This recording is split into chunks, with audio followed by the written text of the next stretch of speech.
Welcome to the deep dive. So our mission today is it's pretty laser focused. We're diving deep into the strategic imperative of storytelling. We're really tackling what I think is the most common failure in leadership. Having a brilliant, flawless vision that just never ever translates into real movement. It's that classic gap between knowing and doing.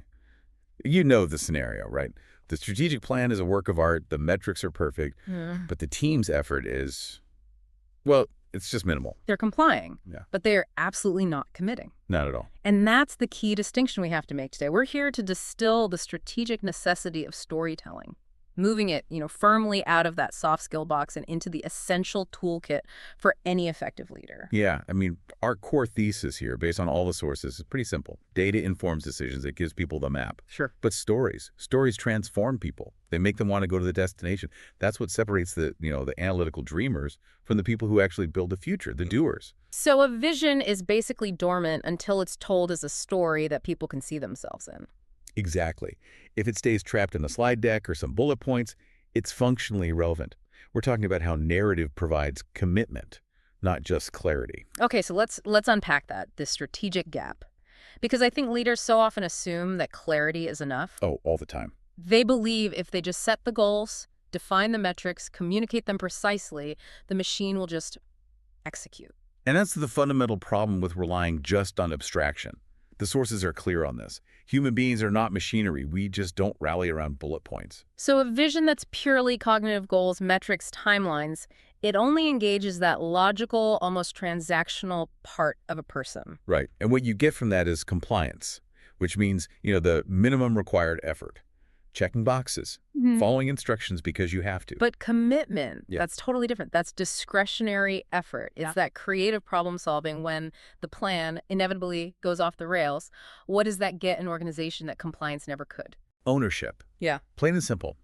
Compliance sees a problem and says, that's not my job. Right. Commitment sees a problem and says, how do we fix this? It doesn't matter what your job title is. When people are committed, they internalize the vision. And this is so critical today because I love this quote, we are flooded with information but starving for meaning. Storytelling is the advantage that provides the meaning. It is. Okay, but here's where my skepticism meter goes up a little bit. How does a leader make sure their inspiring story doesn't just sound like, marketing fluff? Yeah. Especially when the quarterly numbers are down and budgets are being cut. That is the crucial challenge. And storytelling cuts through that cynicism because it anchors the abstract goal in a human outcome. Facts fade so fast, especially under pressure, but stories stick. A strong narrative aligns teams faster and sustains that engagement through the uncertainty, because everyone understands the why. So we're really talking about a complete shift in perspective, reimagining a vision not as a static statement, but as a dynamic story arc. Absolutely. Think about the difference. You could say, we aim to innovate in sustainable energy. Okay, that's informing. It's logistical. Very dry. Very dry. Now, contrast that with an inspiring narrative. We're building a future where every home can power itself without harming the planet. That's completely different. It works because you immediately have a villain harming the planet and a clear, hopeful future. It moves from a functional description to a transformed reality. And that shift from what to why is the strategic leverage we're after. Now, before we get into the modern mechanics of this, you really have to understand why it works on such a fundamental level. Okay. What's so fascinating is that this isn't some new business hack. The sources suggest this pattern is ancient. It's woven right into human experience. So you're saying we should look at this through a historical lens, that the great religious texts are not just faith documents, but maybe the ultimate case study in narrative architecture. Precisely. If you look at the sources, they frame God as the master storyteller. Genesis isn't a mission statement. It's a cosmic narrative, a dramatic action. You've got creation, fall, redemption, and restoration. That's a meta-narrative. And in business terms, that's the foundational structure for any successful strategy, isn't it? The ideal state, the current problem, the solution, and the hopeful future. It is. It's all there. And if we're looking for the prime example of communicating vision, we have to look at Jesus. His primary teaching method wasn't abstract lectures. It was miniature stories, parables. And the power of the parables was twofold: emotional accessibility and paradigm shifting. Take the prodigal son. Jesus could have just lectured on God's limitless mercy. But that wouldn't have the same impact. Not even close. Yeah. Instead, he told a story that let you step inside and feel the Father's joy. It bypasses all that intellectual resistance and goes straight to the heart. Which means for a leader, you have to identify your audience's emotional needs, belonging, security, purpose, and center the story there. Yes.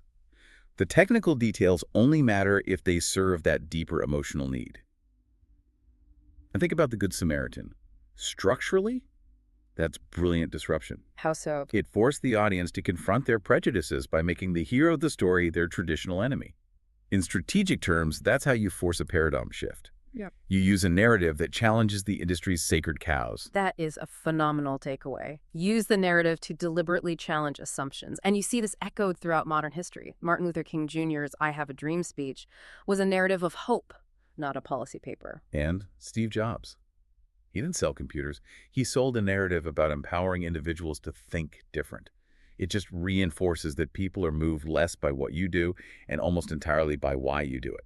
And the why. That's the story. All right. We've established that this is essential, so now we need the how-to. For the leaders sitting down to write their next big presentation, how do we take that concise, sterile vision statement and turn it into a vibrant, living narrative? The key is shifting the focus from the organization's promise to the individual's transformation. Let's use an example from the sources. If your vision is something like to be a leading organization that promotes community well-being, that's abstract. It's corporate speak. It is. But the narrative reality, the transfiguration of that idea, would be to tell an individual story. Right, like the example of Mrs. Rodriguez. So instead of saying, we aim to eliminate financial insecurity for 100 families, You ask the audience to imagine Mrs. Rodriguez, who used to choose between medicine and food, now sitting at a table with her grandkids, a warm meal steaming, her worry line smoothed by hope. wow, yeah, that bridges the gap instantly. It gives the goal emotional weight. And that principle works whether you're leading a nonprofit or a commercial sales team. You move from abstract promises, like higher ROI, to a narrative reality, like the relief in our client's voice when we save their project from collapse. Okay, so what's the anatomy? If I'm building this story, what are the 4 essential elements I absolutely have to include? You have to define 4 things very clearly. First, characters. Who is the protagonist? And this needs to be someone relatable, the customer, the team member who's struggling right now. Got it. Then second is conflict, the villain. Yes, the villain. In business, it's usually the broken status quo or the bureaucracy that's holding everyone back. You have to explicitly name the monster your vision will slay. So if I'm launching new software, the villain isn't the old software itself. It's the frustration, the wasted time that old software caused, the actual human suffering. Exactly. Yeah. Third, you need the plot or the transformation. This is the journey. It's the moment the hero gets the magical tool, your product, your service, and starts the journey to a better future. And finally, the resolution, the hopeful, transformed future.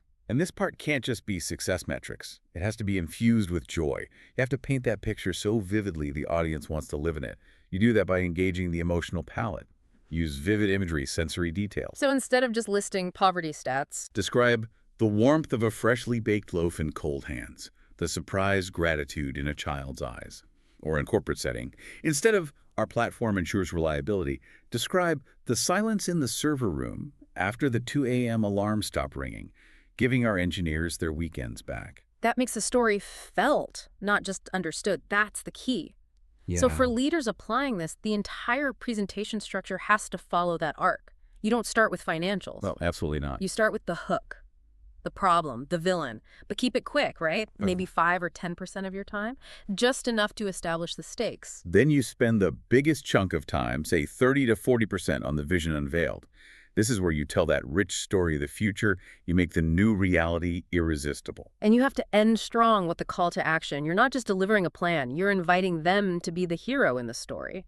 It's such a powerful transition. You're moving from just communicating a plan to constructing this irresistible invitation into a shared future. So what we've really established today is that storytelling isn't just an embellishment, it's a strategic imperative, a core discipline for any leader who wants to move people from transactional compliance to passionate discretionary commitment. And if you take one final thing away from this, let it be this. The power of your story, whether it's professional or personal, it lies not just in how cleverly you tell it, but in how authentically you live it.